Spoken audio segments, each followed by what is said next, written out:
Hello students, a very good morning to all of you. This is Sugandh Chahar and today we will discuss our first poem of our class 11 NCERT book Hornbill. So the first poem that we will discuss named A Photograph by Shirley Tulson.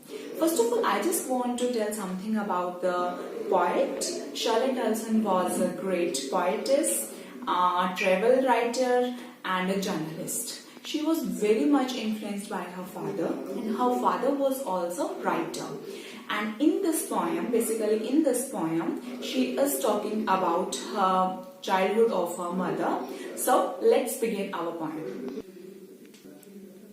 Okay, so first of all we will discuss our poem through this photograph. This is the photograph जो हमारी poet है वो ये picture को देख रहे हैं, and in which she is talking about her mother, and the middle one, the girl standing in the middle, was the poetess mother actually.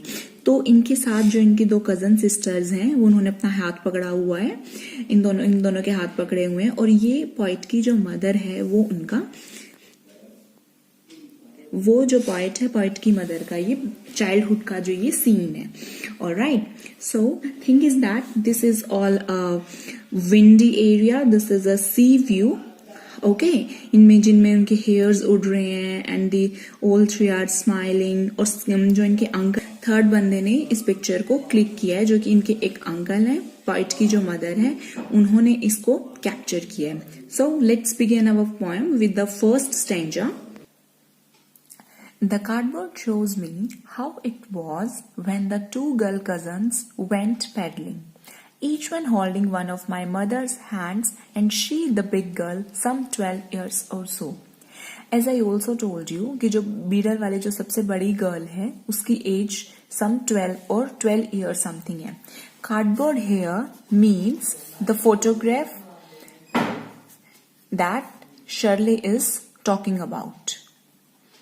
Okay, जो कार्डबोर्ड है वो एक उस फोटोग्राफ की ही बात कर रहे हैं कि वो इस तरह से थी जब टू गर्ल कजन्स, जो पोइटेस है, पोइटेस की जो मदर है, वो अपने दो कजन्स के साथ गई हुई थी और सी व्यू पे वो पैडलिंग कर रहे थे, वो एक तरह से एंजॉय कर रहे थे सी में जाके. ईच वन होल्डिंग वन, और उन मदर, जो पोइट की मदर है, उसके हैंड्स उनकी दोनों कजन्स ने होल्ड किया हुआ था. और जो बड़े वाली गर्ल थी, and she the big girl, It means the poetess mother, some 12 years or old. जो ये पोइट की मदर है, ये उनके चाइल्डहुड की बात हो रही है, शिरले की मदर की चाइल्डहुड की बात हो रही है, और वो उस टाइम उनकी एज कितनी थी, 12 years और समथिंग, इतनी उनकी एज थी. All three stood still to smile through their hair. Through their hair का मतलब है कि वहां पे एक सी व्यू है, तो वहां पे बहुत ज्यादा स्माइल, उनके फेस पे स्माइल थी. तीनों के तीनों आपस में स्माइल कर रहे थे. और वो स्माइल किसे कर रहे थे? जिन्होंने उस पिक्चर को क्लिक किया था, जो पोइट की मदर थी, उनके जो अंकल थे, वो उन्होंने उनकी पिक्चर क्लिक की थी, और वो तीनों आपस में भी स्माइल कर रहे थे और वो उनकी तरफ भी स्माइल कर रहे थे. थ्रू देयर हेयर, क्योंकि उनके जो हेयर थे वो विंड की वजह से, हवा की वजह से वो उड़ रहे थे. At the uncle with the camera, uncle के पास कैमरा था जिससे वो उनकी पिक्चर क्लिक कर रहे थे. A sweet face, my mother's, That was before I was born. Of course, जो उस टाइम जो पोइट की जो मदर थी उनकी एज 12 years थी, यानी जो पोइट है यानी शिरले हैं वो उस टाइम बॉर्न नहीं हुए थे, वो उससे पहले की बात है. तो वो उससे पहले की बात है, तब की बात हो रही है कि उनका बहुत ज्यादा स्वीट फेस था. And the sea which appears to have changeless. These coming two lines are the most important line from the exam point of view also. And the sea which appears to have changeless, यानी कि जो सी है उसके अंदर कोई भी change नहीं आया, दैट इज वेरी परमानेंट, तो उसी की बात हो रही है. Wash their terribly transient feet, जब वो समुद्र के अंदर, सी के अंदर खड़े थे तो पानी बार बार उनके पैरों से गुजर रहा था. वॉश, उनके जो पैर हैं उनको, पैरों को क्या कर रहा था, वो वॉश कर रहा था. ओके, ट्रांजिएंट मीन्स क्या होता है? ट्रांजिएंट का मतलब होता है something that keeps on changing, not permanent. जो चीज चेंज नहीं होती, वो चीज जो टेम्परेरी होती है, वो उसकी बात कर रहे हैं. जैसे कि जो हमारे फीट होते हैं वो कभी कहीं जा रहे हैं, कभी कहीं जा रहे हैं, हम हमेशा इनके साथ मूवमेंट कर रहे हैं. ऐसे तो नहीं है कि हमारे जो फीट है वो एक ही जगह परमानेंट फिक्स हो, या फिर क्योंकि हम एक ही जगह हम कोई भी मूवमेंट ना करें, इसलिए यहाँ पे बात कर रही है ट्रांजिएंट फीट, यानी कि कोई भी परमानेंट चीज नहीं है, ट्रांजिएंट है. ठीक है, यहाँ पे जो दो चीजें हैं, एक तरफ तो हम सी की बात कर रहे हैं, चेंजलेस, यानी कि वो चीज जो बहुत टाइम पहले भी वैसी थी और वो चीज जो अब भी बिल्कुल वैसी, उसके अंदर कोई चेंज नहीं आया है। जो सी है वैसे भी उनमें बहुत ज्यादा कम चेंज आता है, वो पहले भी ऐसे ही बहते थे और वो अब भी ऐसे ही बहते हैं, है ना। यहाँ पे कंपैरिजन किया है उस टाइम का जबकि जो पोएटेस थी, पोएटेस की मदर उस टाइम बहुत ज्यादा यंग थी, वो चाइल्डहुड की जब बात कर रहे हैं तब की, और जो अब है अभी भी सी के अंदर कोई भी चेंज नहीं आया है। Terribly here shows just to show the comparison, that is very temporary, that is very temporary, that is very permanent. Okay, some 20-30 years later she laughed at the snapshot कि जब ये पिक्चर हुई उसके करीबन 20 और 30 साल बाद, आफ्टर 20-30 ईयर्स के बाद, जब वो पोएट की जो मदर है वो पोएट को ये पिक्चर दिखा रहे थे, दो जो पोएटिस की जो मोम है वो उस पिक्चर को देख के उनकी फेस पे बहुत ज्यादा स्माइल थी, वो बहुत ज्यादा खुश हो रहे थे अपने चाइल्डहुड के टाइम को याद करके। तो वो उन्हीं के बारे में बात कर रहे हैं कि वो स्नैपशॉट यानी कि उस पिक्चर की बात हो रही है, उस फोटोग्राफ की बात हो रही है, ये उसको देख के बहुत ज्यादा हैप्पी फील कर रहे थे। सी बैटी एंड डॉली सेवर्ड से उन्होंने बोला कि बेटी और डॉली को देखो। बेटी और डॉली कौन है? जो थ्री गर्ल्स की पिक्चर में जो मिडल वन है वो पोएटिस की मम्मा है, और जो उनके साइड में है दोनों वो उनकी कजन्स के साथ वो वीकेंड पे आए हुए थे। तो एक बेटी है और एक डॉली, ये उनकी कजन्स के नेम है। And look how they dressed us for the beach, और वो बता रहे हैं कि देखो कि उस टाइम वो हमें किस तरह से ड्रेसअप किया करते थे।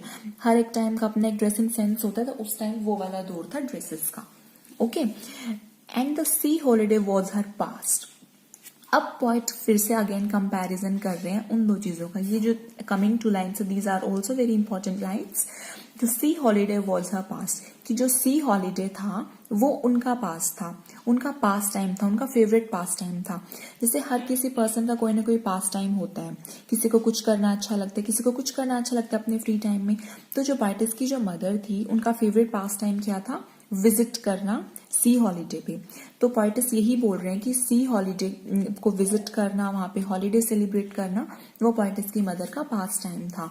माइंड इज हर लाफ हो, और मेरा पास टाइम क्या था? अपनी मम्मा को यूं हंसते हुए देखना, कि वो एक पिक्चर को इस तरह से देख रहे हैं, वो बहुत ज्यादा खुश है, और मेरा सबसे ज्यादा पास टाइम ये था। बोथ री मतलब री का मतलब होता है disappointed. When someone is disappointed, when someone is not happy or feeling sad, that means right. अब पोएटिस अब फिर से कंपैरिजन करें, उनका पास टाइम था सी हॉलीडे को सेलिब्रेट करना, उनका खुद का पास टाइम था उनकी मम्मा को इस तरह से खुश होते या फिर लाफिंग करते हुए देखना। लेकिन राइट नाउ प्रेजेंट मोमेंट में क्या है? दोनों चीजें नहीं है। ना ही तो उनकी मदर है बिकॉज शी इज नो मोर, उनकी डेथ हो चुकी है कुछ टाइम पहले, तो वो अपनी मम्मा को मिस कर रहे हैं, और वो उनके साथ भी नहीं है, तो वो उस चीज के बारे में बात कर रहे हैं कि दोनों के दोनों, इसलिए that's why she is feeling very sad. With the laboured ease of loss, now she has been dead nearly as many years. With the laboured ease of loss, यहाँ पे अगेन दो चीजें हैं। लेबर्ड जो चीज हमें बहुत ज्यादा मुश्किल से मिलती है, ईज मतलब जो चीज हमें बहुत ज्यादा इजीली मिल जाती है। जब तो जो ये लॉस है, जो कि वो अपनी मम्मा को दोबारा नहीं पा सकते, उस चीज का जो लॉस है वो बहुत ज्यादा डिफिकल्ट है, कि वो चीज कभी पूरी ही नहीं हो सकती। Now she has been dead nearly as many years, और अब तो उनकी डेथ को करीबन 12 ईयर्स हो गई हैं, तो ये भी बहुत ज्यादा मुश्किल हो गया उनके लिए इन चीजों को फॉरगेट करना। एंड दैट गर्ल लिव्ड, कि वो लेडी कभी एग्जिस्ट भी करते थे। And of this circumstance there is nothing to say at all, and poet के पास, शीले के पास, she has nothing to say about it. She is just very happy और feeling very low at that moment. It silent silences, कि जो इस चीज की साइलेंस है, the silence of that photograph make the poet very silence, कि इस poet की जो साइलेंस, इस चीज को देख के वो बहुत ज्यादा साइलेंस हो रहे हैं, कि अब प्रेजेंट मोमेंट उनके पास इन चीजों के बारे में उनके पास कुछ भी नहीं थे। Okay, so that's all about this poem, and let's have a look on the keywords. Okay, so first is transient, something that keeps on changing, not permanent. And second one is Roy, that is disappointed. Okay, another thing is that they are, whatever I'm gonna now telling you the poetic device of this poem. Okay, so first one is, as I already told in my every video about the poetic device, about the literary device. So here the first one is stood still to smile. As S, any two or three continuous words starting with the same consonant sound, that is called alliteration. That is stood still to smile. यहाँ पे बहुत सारे alliteration हैं poetic device, like terribly transient, both words are starting with T. Okay, and in the last silences, here is repetition also, both starting with the sound S. Okay, second thing is there is oxymoron, that is labored ease. When we compare two different words, when we put together two different words that are totally different from each other, exactly opposite of each other, like labored जो हमें बहुत ज्यादा मुश्किल से मिलता है और ease जो हमें बहुत ज्यादा easily मिल जाता है, उसे हम क्या बोलते हैं? Oxymoron. Okay, and there is no rhyming scheme. No rhyming scheme means यहाँ पे कोई भी continuous scheme नहीं है, just like ABCD. It was like a story. हमें ऐसे लग रहा है जैसे हम एक स्टोरी को पढ़ रहे हैं.